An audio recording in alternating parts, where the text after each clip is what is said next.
豆，你間物業嘅法團有問題㗎。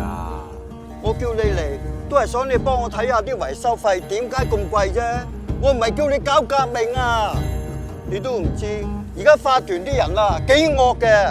小朋友，你老豆喺呢棟大廈做咗幾多年業主啊？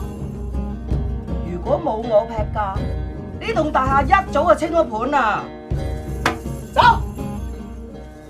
我亂講嘢，依家佢哋偽造文件，佢哋欠交管理費啊！你明唔明啊？而家你累到我俾人擺上台啊！法團啲數啊，之後我仲有份簽㗎，我咪同緊佢哋同流合污咯。